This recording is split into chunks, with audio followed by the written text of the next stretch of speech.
Hi everyone, this is Chris from Chris Watches Pretty Little Liars. We're going to dive in here in a second. Hey, if you're listening and you heard the roundtables or the show in general, would love feedback. There's a feedback form in the show notes. I should put the address in verbally here, right?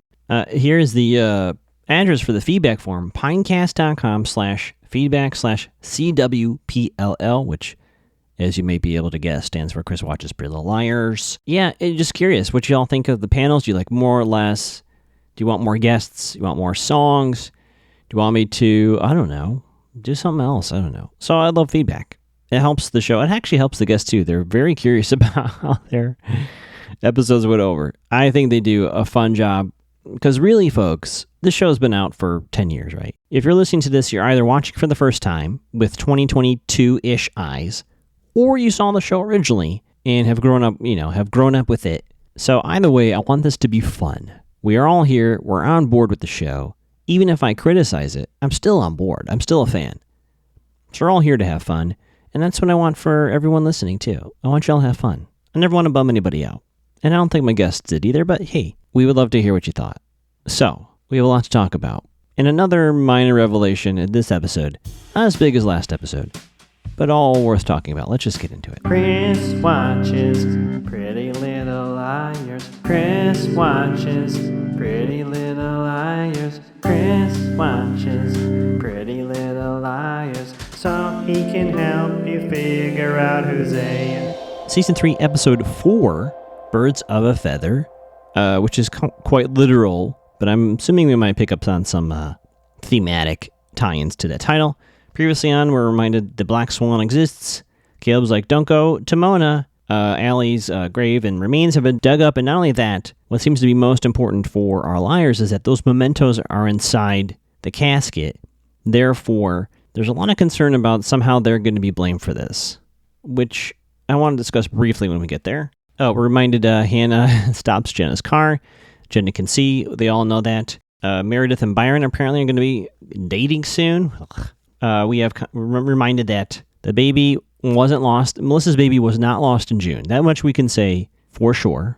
Caleb telling Mona, stop messing with Hannah. And finally, Mom is defending Garrett Reynolds.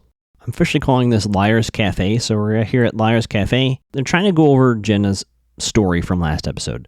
Do they believe it? Is she lying? And Hannah says, for the sake of argument, can we just assume that Jenna's telling the truth? Big mistake, Hannah, by the way.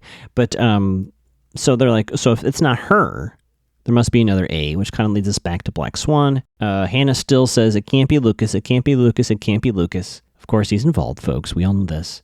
So I get back to the Black Swan. Melissa and Veronica, their mother, are there at the cafe too. And I think it's Mom says, do you want anything, Spencer? So they're talking about this with Melissa in earshot. Now, I don't know if she actually could overhear, but I will say that in theory she could. It's a little wink and a nod from the show, and Hannah says, Melissa's a size 2, which is the exact same comment I think she makes at the end of season 2 of the Black Swan. I mean, we're already on the way to Melissa equals Black Swan anyway, so I don't know if that was an intentional joke on Hannah's part, or the writer's giving us a little wink and a nod. Either way, that is said. And Hannah does think Melissa is the Black Swan, so that's intentional. We'll just say that she was intentional with that joke. Spencer, again, much like Hannah says, no Lucas, Spencer's like, it can't be Melissa. She can't be involved. And then something right out of a soap opera. Door flies open. Jason De Laurentiis, back in town like a hurricane, walks right up to Veronica and says, how could you defend Garrett? He murdered my sister, WTF, WTF. And he says to her, he wants to know why. And she says, I'm basically doing my job. I want to defend the innocent. And he says, well, F that. And he storms out. By the way, Veronica bangs this episode. Suddenly some bangs.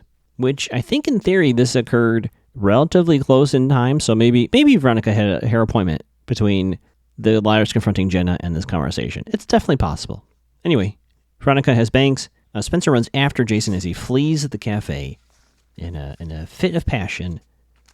He's putting up a flyer on a telephone pole, and he says he is looking for, basically the flyer says, Jason is offering a $50,000 reward for the remains of Allison. That's the thing he's doing. And so he walks away and says, I'm mad at everybody. He walks away. And then Spencer gets a text. Imagine what I could do with $50,000. Cut to the Hastings household. Mom's looking over the case. We see a lot of bits and pieces from our previous 2 seasons, right? Allison photos, all sorts of little pics and stuff. Spencer shows Mom the Jason flyer, and then it's Spencer asks, kind of innocently, but we know she's not, hey, what happens to the person who did this, who dug up the grave? And Mom says, oh, it's like a felony, 10 years in prison, it's really bad, etc., etc. And they'll probably think the person that did this is the murderer of Allison. Now, that is quite a leap, even for a legal mind such as Veronica. I don't see why they would do that, but I understand the approach. So, okay. So Spencer's like, oh, shit. Cut to school. Hannah and Arya having a chat, talking about how Byron's going to be going on a date with Meredith, of all people. Meredith, who is a part of A. And as far as I'm concerned, they're like, does Mom know? And they spot Ella in the hallway. And Hannah's like, you know what? She should hear from you before the gossip train. And Arya's like, all right. We go into the classroom. Chalkboard check. Chalkboard check. Chalkboard check. Sometimes the things written on Ella's chalkboard in the classroom are themes in the episode. Of course, they have to do sometimes with the relationship with Arya, but sometimes it has to do with what's going on with everyone. Of course, it has to do with the book that they're reading in class, but are they hints as to what's happening? Is it really related, or is it just chalk? Chalkboard check. And we see on the chalkboard, loneliness, boredom, sterility, old versus new, which I guess does come up this episode, which is interesting. Ella and Arya have a chat. Mom's busy. She's really busy as a teacher. She's like, grading papers tonight, grading papers tomorrow. And Arya's like, hey, let's have dinner. And she's like, let's do a rain check on Sunday, daughter, because I am so busy being a teacher.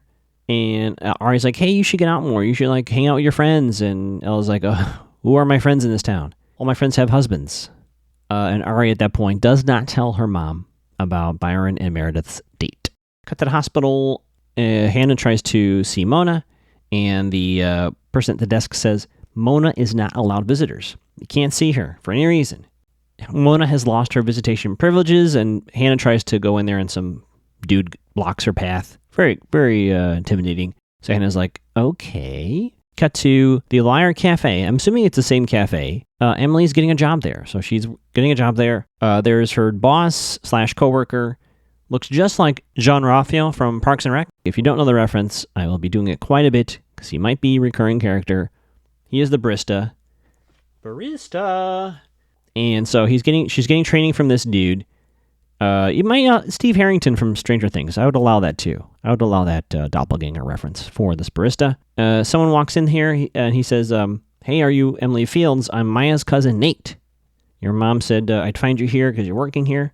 And so there's 2 things that are happening here, which is true. One is true. Emily says, hey, I'm working. Now's the best time, which is factually true. I think the performer here does a great job, though, of showing us that there's also just a little, it makes sense, right?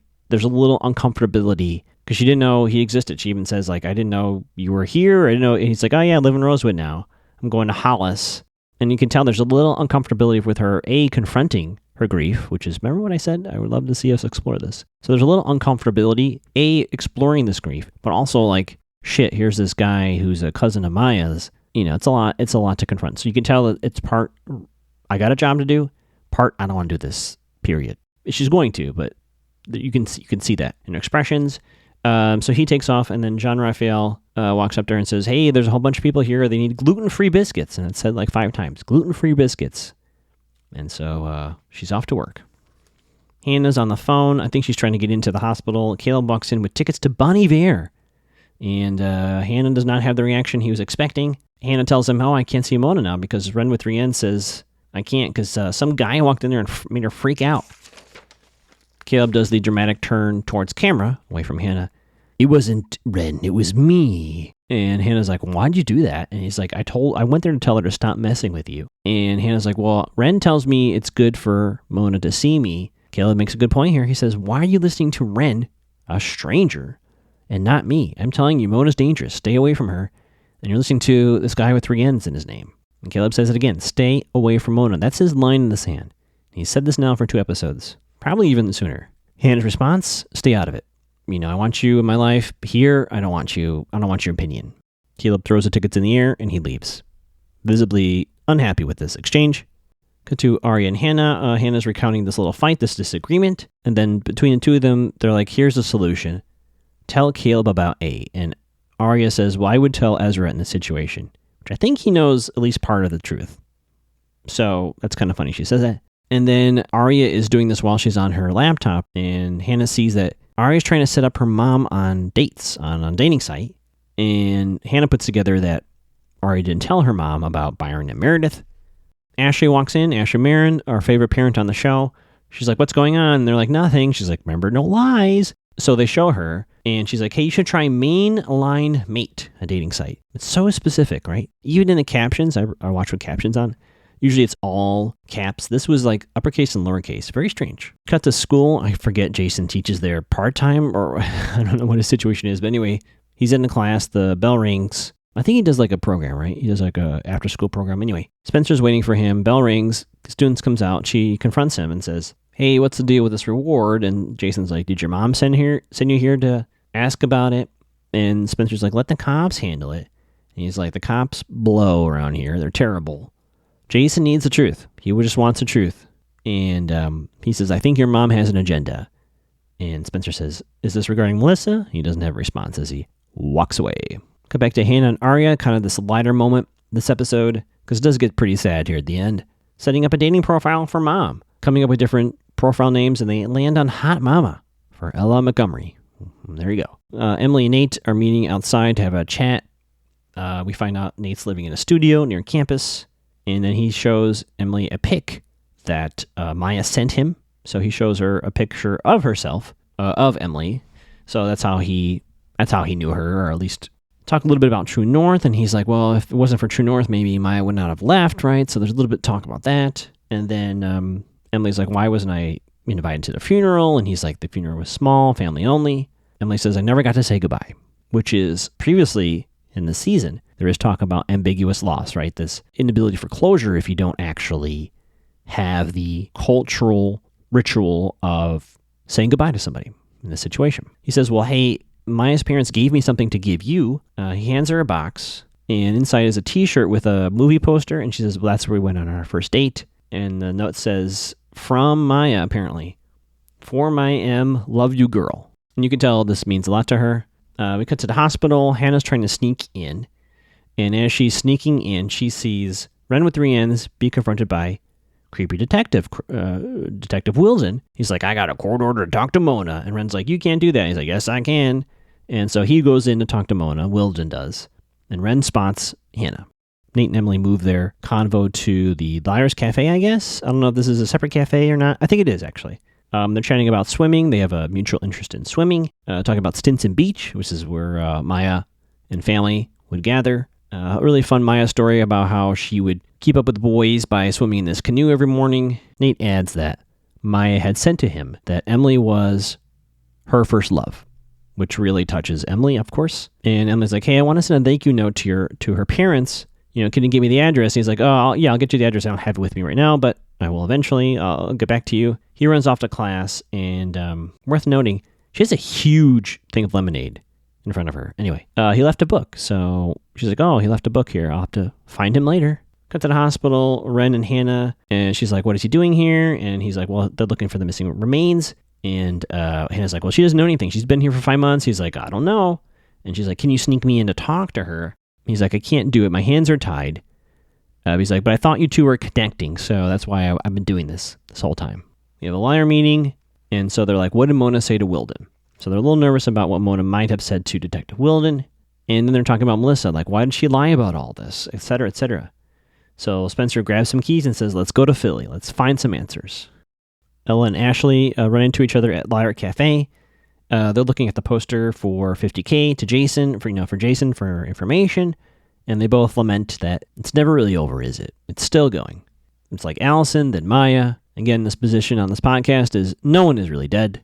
Jean Raphael gives Ashley a to-go bag. Ashley, whether accidentally or on purpose, tells Ella about the dating profile that Arya set up for her mom. Ella's like, interesting. We have an almost inconsequential Philadelphia sequence here. So the three liars are in Philadelphia. We see Melissa leave her apartment building, I guess, or condo, and she's going to be meeting up with Spencer for something, right? So Spencer's the distraction. Melissa leaves, and they're like, we got to wait for Spencer to tell us to go in, okay? Cut back to Rosewood. Ashley and Elva are laughing at the dating site, kind of laughing about it. Elle's like, no, I don't really date. And they both start chatting about being single and post-divorce. Definitely a bonding moment between the two women. And they've been kind of friends over the whole show, so it's kind of nice when they get a chance to connect. The essence of what Ashley tells Ella is that it'll get better. It'll get easier. And then they land on someone named Frankie D. Ashley's like, do you want to share him? And they're both laughing their heads off. It's actually really nice, to be honest, for someone to enjoy 2 seconds of their life in Rosewood. So it was nice to see them kind of laugh it up a little bit. Come back to the liars on their sting operation. So liars are waiting for Spencer to text. Spencer has not texted yet, FYI. Spencer has not texted, but the other three are like, yeah, we're done waiting. Let's go in right now. They have keys. I'm assuming Spencer found spare keys, but they just have keys. They go inside. They're searching. Spencer is still waiting, so Melissa has not arrived. Text comes to Spencer. Hey, sister, I forgot my wallet. I'm going back home. Spencer texts the three liars. Hey, get the hell out of there. Of course, they don't see that. They missed a text. I forget who actually grabs the book, but there's a series of 4 journals, it looks like. I think it's Emily. She takes it off. I don't think she actually reads it, but she puts it on the table. Hannah just said, let's find the fake baby bump. She looks in the closet, doesn't see anything yet. Em is the first one to spot Melissa coming back. They freak out. Hannah breaks some CDs. They quickly clean it up. Tension moment here. Melissa, keys, right? Opening the door. And of course, they're all gone. She does find the book on the table, the journal book, and it's a little like, why is this here? She puts it back, opens the closet. She's getting very close to the three liars who are hiding in there, but she finds the wallet. All is well. She leaves. Liars are safe. And then they're like, well, this was a bust. And then someone spots a costume bag. They unzip it. It's empty. Ugh. Ari goes, wait. And she finds a feather. I put in all caps. And so we resume with the liars. A liar meeting. Ari's like, the feathers match. Melissa's the Black Swan. Spencer still seems in denial. She's like, I'm going to go back to Philly tonight. And they're like, no, it's dangerous. If she is who we think she is, you can't go by yourself. And Melissa's like, fine, we'll all go back to Philly. Of course, Spencer comes home, and sure enough, Melissa is there, not in Philly, with a knife in her hand, very threatening, inadvertently. Melissa's like, F Jason. And Spencer's like, he is our brother. And then, surprising me, she shows Melissa the feather and says, look, I know you were the Black Swan. And I know you didn't lose the baby in June. I was like, holy shit, we're just going for it. Melissa starts crying. And Spencer's like, when did you lose the baby? This is Melissa's version of events. She says she lost the baby the day after she found Ian's body. So she said, well, we lost Ian. Might be playing overhead. Lost Ian. Lost the baby. And Spencer's like, why pretend? Melissa's like, it was a lot. I couldn't handle it. And then Spencer's like, why did you go to the masquerade ball? And then Mom walks in and says, I'd like to know too. Boom. That was nice. Hannah's going to tell Caleb. She's talking to Ari on the phone. And then she gets a text. It says, I'm everywhere, Hannah, -A. And there's a photo of the Montecito police at a crash site, right? So we get that. Come back to the Hastings, and Melissa spins a wild tale. I will say this. She's a better liar than Jenna is. I don't think Jenna's a very good liar. But I do think Melissa convinces Mom for some reason. So she says she got a note that told her to put on the ball outfit and go to this masquerade ball, or they're going to tell everyone that she was faking being pregnant for at least part of the time. Distract Jenna at the ball. That's why she talked to Jenna. And then Melissa says, well, Mona did all this. And then Melissa runs away. Very weird. It convinces Mom. It does not convince me, and I don't think it convinces Spencer. A very flimsy story, but it's enough to convince Mom. And Spencer's like to Mom, who else knows? And Mom's like, Dad knows and Garrett knows. And Spencer's like, if you don't tell me what the fuck is going on, I'm going to walk out this door and never come back. And then Mom says, the reason I'm doing all this, the reason I'm defending Garrett, is I looked at the defense list. I forget which list, prosecution or defense. But anyway, on that list is the private investigator that they hired to watch Melissa in light of her threats against Allison. And so their fear is, not only will the fake pregnancy come to light, but if this person gets on the stand and all this comes out, they're going to think Melissa killed Allison. Well, Spencer shakes her head, and Mom says, don't tell anyone. And then Melissa's like, Mom, from upstairs, which is really weird. And Spencer's mom, Veronica, says, one last thing. Like it or not, this is your family. I'm going to vote for the or not. Hannah, Caleb, he shows up. This is the big moment where Hannah's going to tell Caleb all about A, but now the photo's on her mind. And Caleb's like, yeah, my mom was involved in an accident. It was kind of weird. Someone was trying to run her off the road. Anyway, she's fine. So this is clearly to scare Hannah. Hannah backs out. She goes, I can't tell you anymore. And he's like, wait a minute. You're telling me you're hiding something from me. You called me over to tell me what it is, and now you're telling me you can't tell it. And I was like, Caleb, put it together. Put it together. What's going on? And finally, Caleb's like, I can't do this anymore. And he says, I only exist in half your life. Hannah doesn't really say anything and says, I'm done, Hannah. He leaves, and she goes, are we breaking up? And he leaves. So that's a yes, I guess. Ari gets a text from Spencer, no plan tonight. I'll talk about it later, Spencer says. And so she's in her room, and Mom walks in. And Mom says to Aria, saw the dating profile you set up for me. And Aria's like, sorry. And says, that's okay. It's fine. It's funny. She says she also knows about Byron and Meredith dating, and she's okay with it. You know, they're both single. They can date whoever they want. She doesn't love Meredith, but it's up to him. And they kind of joke and laugh about it. Aria is very apologetic. And then Ella's like, you know what? Leave up the profile for a little bit. Who knows? And they kind of laugh about it. Emily and Nate talk one last time, maybe, at the Liar's Cafe. She gives back his book. She has a card, a thank you note to send to the parents for giving her the gift that Maya had intended for her. And I don't know. I'm trying not to be suspicious of every new character on the show, but he keeps saying he keeps forgetting the address. He didn't have it earlier. He's like, I left it in the car. I don't have it with me now. Why don't you just give me this card? And I'll put it in a box that I'm sending to Maya's parents. And she's like, yeah. I mean, she has no reason not to trust him, so she does. And he's like, I think I'm about leaving town. You know, Maya, all everyone talks about is Maya's death. And I want to remember her for her life. Emily's like, you know what? I hear you, but I think she would want you to stay here if that's really what you want to do. And kind of F these people in a way. And then he says, well, you should take your own advice. You're going to have to let Maya go at some point. I understand the intention here, Nate. I think it might be a little early for that advice because Emily kind of reacts, I would say, a little closed off in that, receiving that, which I understand. But she does say, hey, if you stay, you have a friend in me. You've got a friend in me. I think Emily has a little more grieving to do before she lets Maya go. I understand the intent here, Nate. Totally on board. I think we need to give Emily just a bit more time. We have a sad montage here. Aria comforting crying Hannah. Emily is with the shirt for Maya. Caleb is, I think he's at Liar's Cafe, sadly drinking coffee. Spencer's going for a walk, and she runs across Jason. I mean, she knows where his house is, so I don't know. I mean, you know what I mean? I don't know.